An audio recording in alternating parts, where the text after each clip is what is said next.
Ibu Nyai Hajah Royhana Syarkawi, istri tercinta. Alala tanadul ilma illa ka'am majmu'iha bibayani lakabun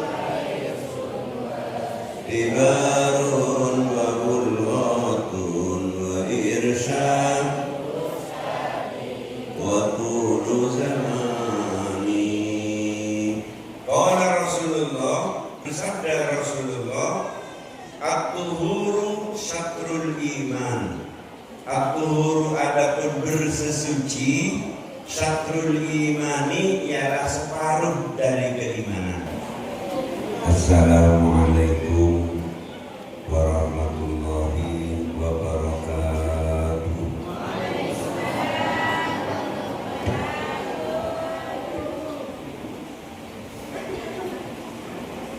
Alhamdulillahilladzi hadana lihadza wa ma kunna linahtadiya laula an hadana Allah.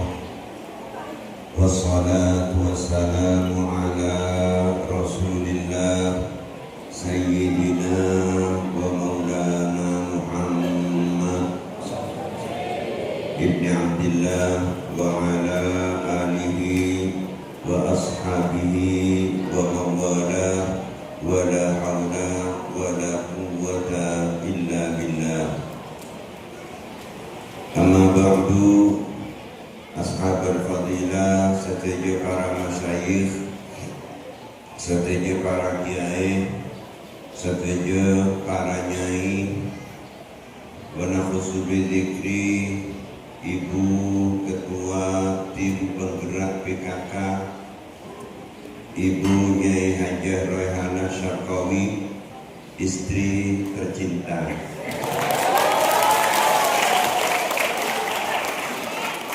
Bersama jajaran para wakil pengasuh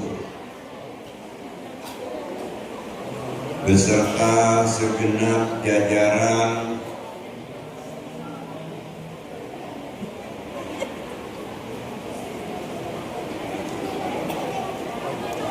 Dewan Pengasuh yang berkesempatan hadir pada saat ini. Sekolah sambil muter-muter karena lakar keluare sangat padat. Dimana berangkat pagi ke Jakarta, sore kembali, kami hadir dekat beberapa kewajiban sehingga KU. Alhamdulillah, untuk parengan sakit berarti di Israel ada apa rasa bahwa diri kita lemah. Bapak pasti pada berfirman. Firman ketika berdua keistimewaannya, pertama tak pernah sakit, nomor dua tak pernah etin keilahan. Jadi karena tak pernah sakit, tak pernah etin keilahan, firman ketika kepengiran mujaki anda rabbukumul a'la. Seko pengiran TV sepaling tinggi. Karena tak pernah sakit, tak pernah etin keilahan, rasa soceh, padahal ini karena soceh. Lanak selepun di kekotoran, tanda di kekotoran. Berarti salah ambil kotoran.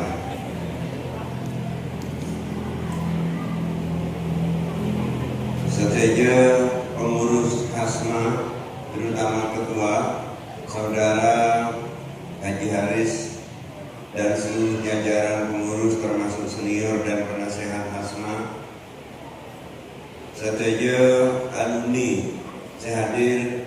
Alhamdulillah, Arifan Ken banyak saya hadir.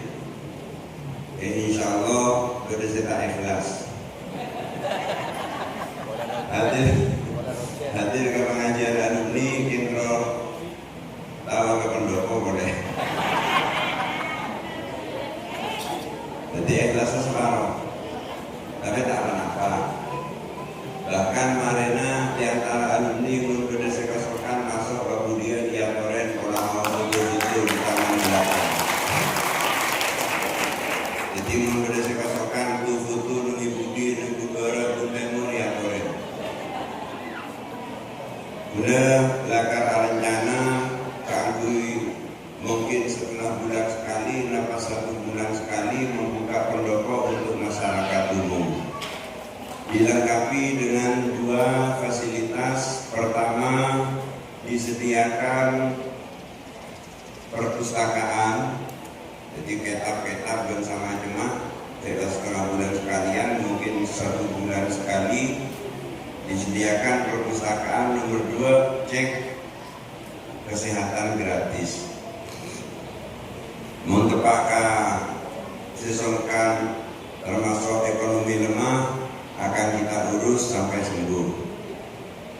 Jadi sebulan sekalian, mungkin setengah bulan sekalian nanti akan dirapatkan, sehingga dengan demikian pendopo betul-betul milik rakyat, sehingga rakyat bisa memiliki, bisa lebih setia lagi membangun Pamekasan bersama dengan pemerintah. Para hadirin, para rabu sesami-sami mulja, para alumni, asyukur dekat Gusti Allah, alhamdulillah, program pengurus Panika berjalan dengan baik. Program pengurus alhamdulillah semakin akhir, Panika semakin terarah, dan kita siap keangkui para penyamana mendampingi pengurus, mendampingi alumni dan lain-lain, sehingga dengan demikian Pondok Pesantren Masaratul Huda dari masa ke masa insya Allah akan tambah semakin baik. Gula akan menyampaikan dengan Ketua Umum IP3M, Ketua Umum Yayasan, bahwa Gula selaku Bupati Pamekasan setiap bulan akan ada donasi khusus kanggo Yayasan Pendidikan Pondok Pesantren Masaratul Huda. Sebagian dari yang kita dapatkan kita jadikan untuk pondok pesantren, untuk yayasan dan lain-lain. Seketika juga kanggo Nahdlatul Ulama, kanggo NU juga kita akan berpartisipasi, sehingga insya Allah dalam kurun waktu 5 tahun mereka bisa kelihatan hasilnya baik di pesantren maupun di Jamiah Nahdlatul Ulama. Saudara-saudara sekalian, setuju para santri ngaturaki matur sekelangkong sarajana atas support terhadap pondok pesantren dan program-program pesantren. Support terhadap pondok pesantren dan program-program pesantren kita lakukan bersama, karena tanggung jawab pengembangan pesantren itu bukan semata-mata tanggung jawab pengurus, bukan semata-mata tanggung jawab pengasuh, akan tetapi tanggung jawab bersama antara kita terhadap pesantren yang telah membimbing dan memberikan manis kepada kita selama kita belajar di Pondok Pesantren Masaratul Huda. Diingatkan kembali dekat debuna Sayyidina Utsman. Sayyidina Utsman ketika berusia 80 tahun, tidak hafal persis, insya Allah dalam usia 80 tahun Sayyidina Utsman menikah namun bungkana korma. Jadi usia 80 tahun Sayyidina Utsman namun bungkana korma, pada sahabat lebat. Sahabat gelap pas madebu ke Sayyidina Utsman, mator ke Sayyidina Utsman. Sayyidina Utsman ajunan usia senja masih sempat menanam pohon kurma. Bila panjenengan searasana buana kormana, padahal panjenengan ampun usia senja.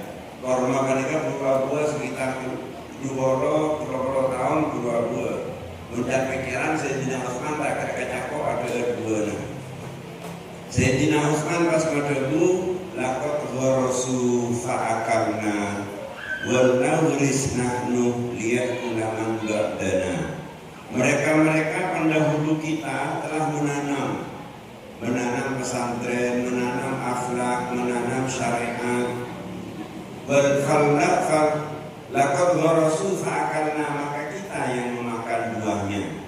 Kita mengerti menjadi muslim yang baik, mengerti syariat, mengerti akhlak karena jasa pendahulu, jasa almarhum Syarqawi, jasa Nyai Haja Mailah Musaffah, jasa para ulama-ulama yang lain, maka kita menjadi mengerti. Pada saat ini falnahris nahnu liyakula man ba'dana, hendaknya kita menanam agar supaya anak cucu kita juga merasakan manisnya syariat, manisnya akhlak. Sehingga dengan demikian cakapi udah ngarep sokajen roh mikirin pondok pesantren Masyarakat Buddha. Mikirin kelapan panapa, tanto mikirin sesuai dengan profesinya. Imun profesinya pengusaha, nerok mikirin melalui pengadaan sarana prasarana. Mun profesinya beragam profesi keangkui mengembangkan pondok pesantren. Yang mau tadi profesi sekali minimal nyumbang anak. Jadi nyumbang anak, mau tanya anak TV, anak tetap kedorong. Sehingga dengan demikian pondok pesantren tetap eksis. Udah diberiin hadir dekat rapat wali santri, saya kemukakan kembali adanya beberapa persyaratan keangkuh nyari ilmu menurut versi kitab Taklimul Muta'allim. Enak, enak. Alala tanadul ilma illa ka'am majmu'iha bibayani lakabun ibarun wa bulghatun wa irsyad wa tulu zamani. Syaratnya ada 6 penapaan. Pertama, zakaun harus cerdas. Bilana pada MBG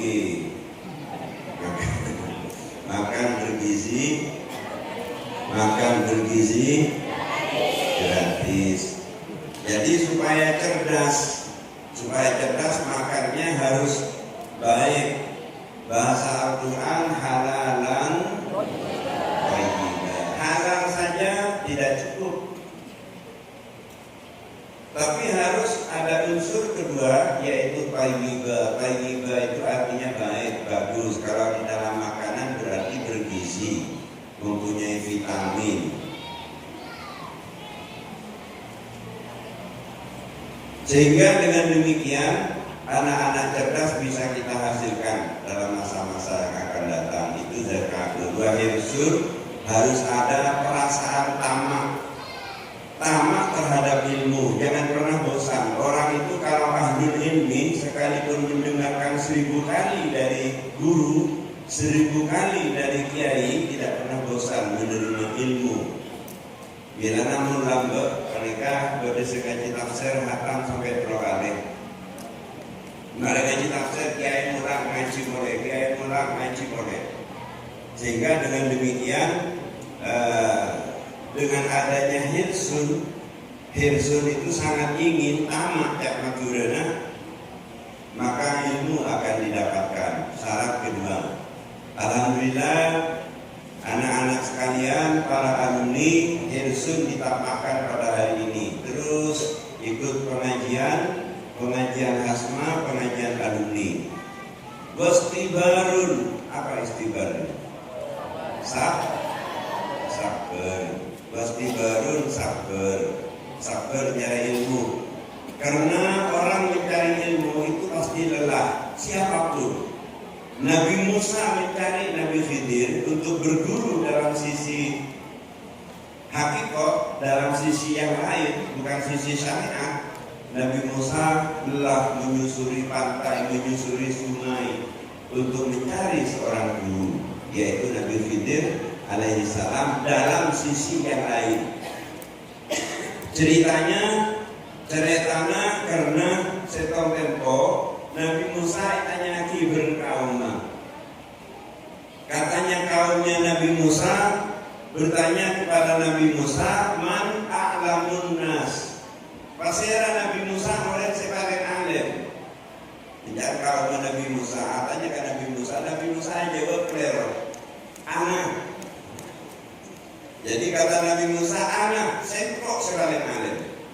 Akhirnya Gusti Allah tegur dan sampean cemudak seperti kan Nabi Musa kita juga boleh sampean lebih alim dalam sisi yang lain. Jadi syariat jauh dari Nabi Musa. Alim dalam sisi yang lain. Akhirnya tanya badan kali mau Gusti Allah akhirnya badan Majma'al Bahraini al-Amdiya ada di pertemuan dua laut. Nah itu yang dicari oleh Nabi Musa. Tentu berjalan sangat jauh sampai anak-anak Al-Quran diceritakan bahwa Dewa Gusti Allah ketika apa Gusti terancam deki muncul kon berenang ina saya jadi alim tak kata saya yang dia lah. Kemudian saya alim lebih alim dan dalam sisi yang lain.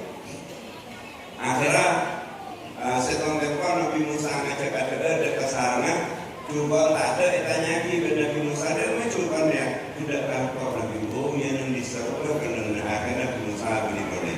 Tidak ada ceritanya orang menuntut ilmu leha-leha, tidak ada. Nah oleh sebab itu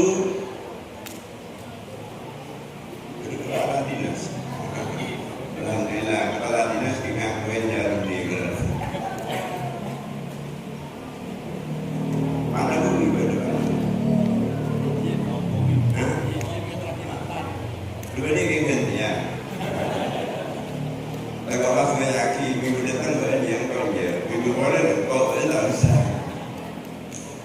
Nah ini kenapa harus ada istibar cum sabar, istibar kanika cum sabar, iskobaro aslu istabaro ala wazni istafala. Kanika demikian pula Nabi Muhammad munajat kepada Allah, mencari syariat, mencari petunjuk kepada Allah harus 40 hari. Harus 40 hari khalwat menyendiri dalam rangka mohon petunjuk kepada Allah Subhanahu wa taala. Itu Nabi Muhammad. Sehingga dengan demikian saya berharap kepada alumni tidak henti-hentinya mencari ilmu, harus istibar, kita menambah. Kenapa saya katakan Nabi Musa mencari guru Nabi Khidir dalam ilmu yang lain? Karena ada syariat, ada hakikat. Contoh, kata Allah di dalam Al-Quran, Inni ana rabbuka fa'laika fa'lakna. Gimana?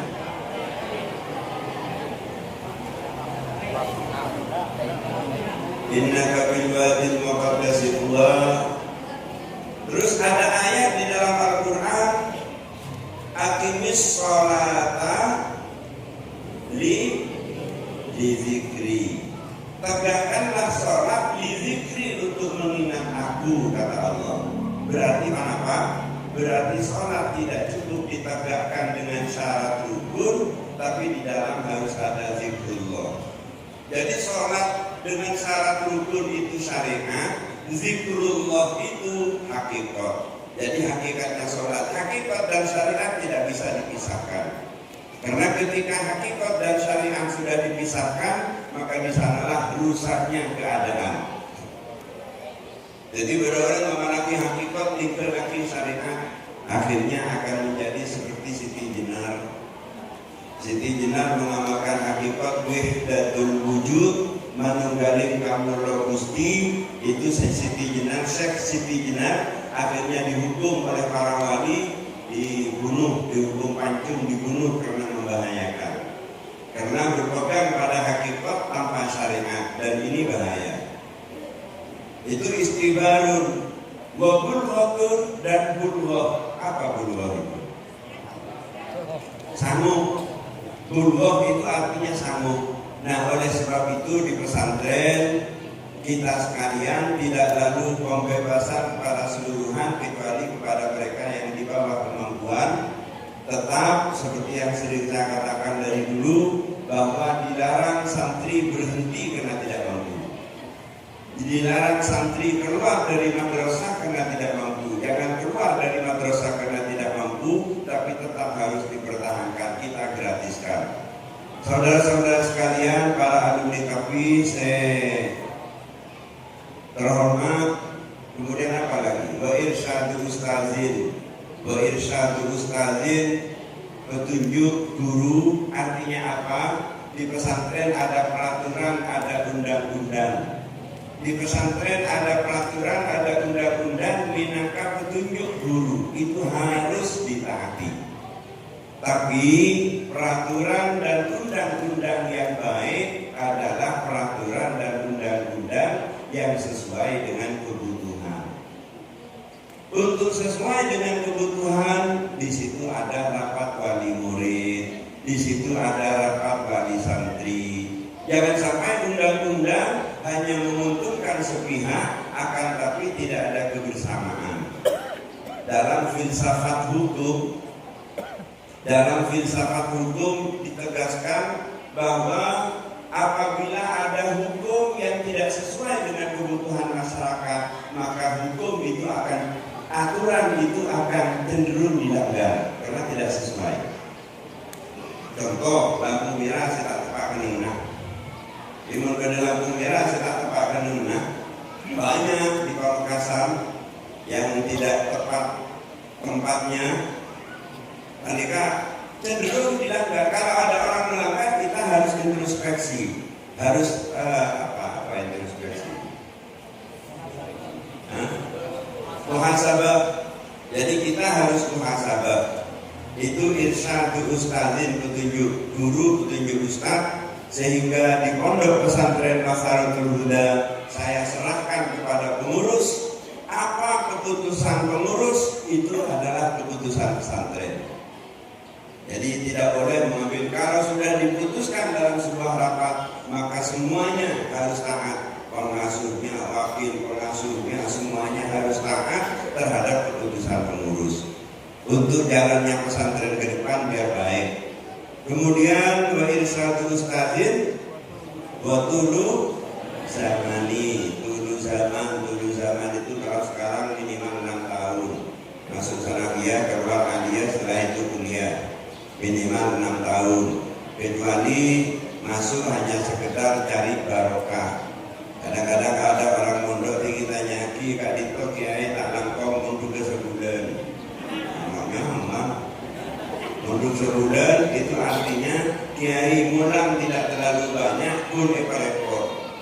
Tapi tidak apa-apa karena saatnya zamannya sudah zaman seperti ini, tidak lagi zaman seperti dahulu kala.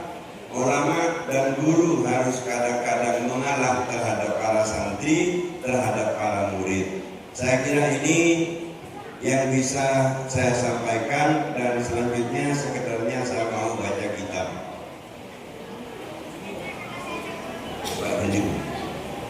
Qala al-musannifu fa inna asrarul hadisi kalamullah wa khairul huda huda Muhammad wa syarrul umuri muhdatsatuha wa kullu muhdatsatin bid'ah wa kullu bid'atin dhalalah wa kullu dhalalatin finnar wa man sadda finnar. Mana cepet. Malik. Bismillahirrahmanirrahim. An Abi Malik. Diriwayatkan dari Abi Malik Al-Harits ibn Asim Al-Ash'ari radhiyallahu ta'ala anhu, qala, berkata Abi Malik.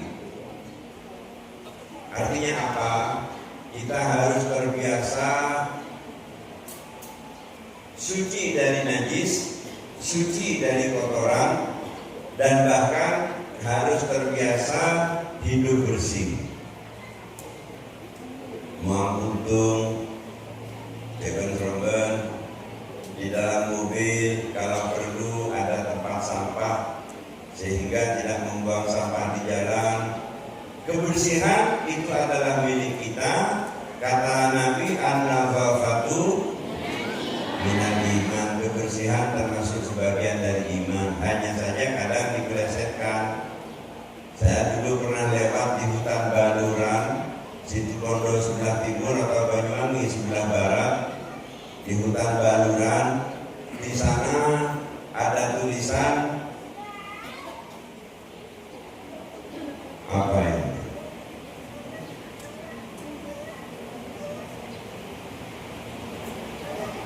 Di hutan Baluran itu di pintunya itu ada tulisan wala tufsidu fil ardi ba'da islahiha. Jangan kalian berbuat kerusakan di bumi setelah memperbaiki bumi. Terus di bawah dikasih tulisan dilarang illegal logging.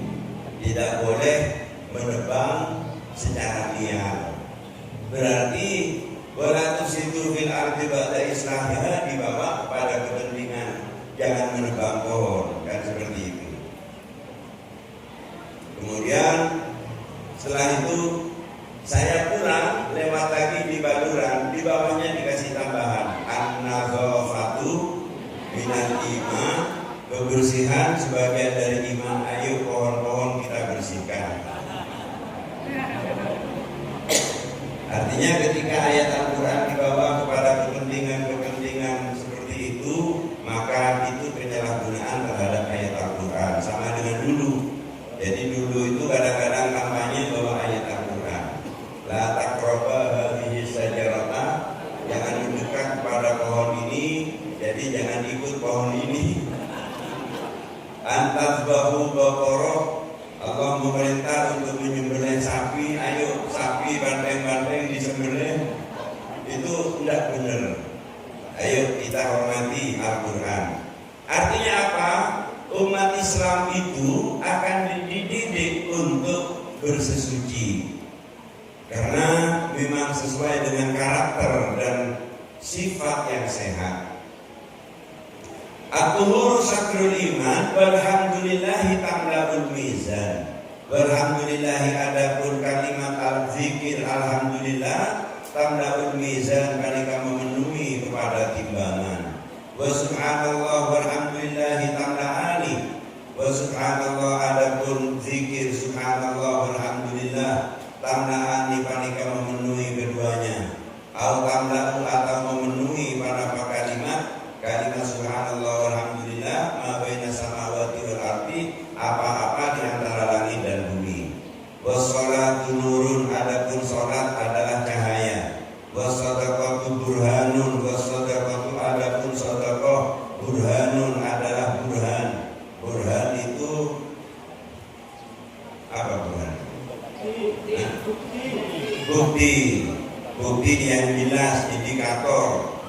Wasabru diyaun, adapun sabar diyaun adalah dia sinar.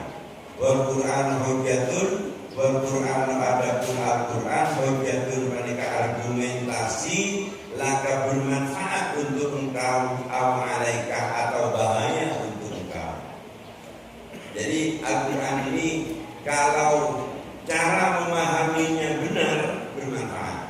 Tapi kalau cara memahaminya salah, itu akan menjadi senjata bagi lawan untuk membunuh umat Islam. Contoh umpamanya, seseorang setiap sholat diminta memohon hidayah. Ihdinas siratal mustaqim. Orang luar Islam lalu mengatakan bahwa sampai saat ini umat Islam masih belum mendapatkan hidayah. Buktinya setiap sholat minta hidayah. Banyak lagi yang seperti itu. Sallallahu ala Muhammad, mudah-mudahan Allah memberikan sholawat artinya rahmat ala Muhammadin, atas Nabi Muhammad. Berarti menunjukkan bahwa Nabi Muhammad sampai saat ini belum mendapatkan rahmat. Nah, hal-hal seperti itu yang harus kita pelajari, harus kita dalami dari Al-Quran, sehingga Al-Quran tidak menjadi alat bagi musuh luar Islam untuk memukul Islam. Kita harus paham terhadap Al-Quran. Kullun nasi yaghdu fabai'un nafsahu. Kullu nasi adapun setiap orang yaitu berangkat pagi-pagi. Fabaimun maka baimun kemudian baimun menjual nafsahu kepada dirinya. Artinya setong orang maka kuraku nyari lako ajual aben. Panapa artinya ajual? Famutikuha aumu bikuha. Maka dia memerdekakan dirinya sendiri dari api neraka. Aumu bikuha atau menghancurkan dirinya sendiri di dalam neraka. Berangkat pagi entar ke kelakuan ada dua kemungkinan. Kelakuannya benar hadir ke pengajian, kemudian ada di pasar mencari nafkah sehingga membebaskan dirinya dari api neraka. Itu yang dimaksudkan. Kemudian yang kedua, mungkin orang berangkat pagi mangkat talako, kalaupun tidak benar, itu namanya menghancurkan dirinya di dalam api neraka. Rawahu Muslimun, wallahu a'lam. Wassalamualaikum warahmatullahi wabarakatuh.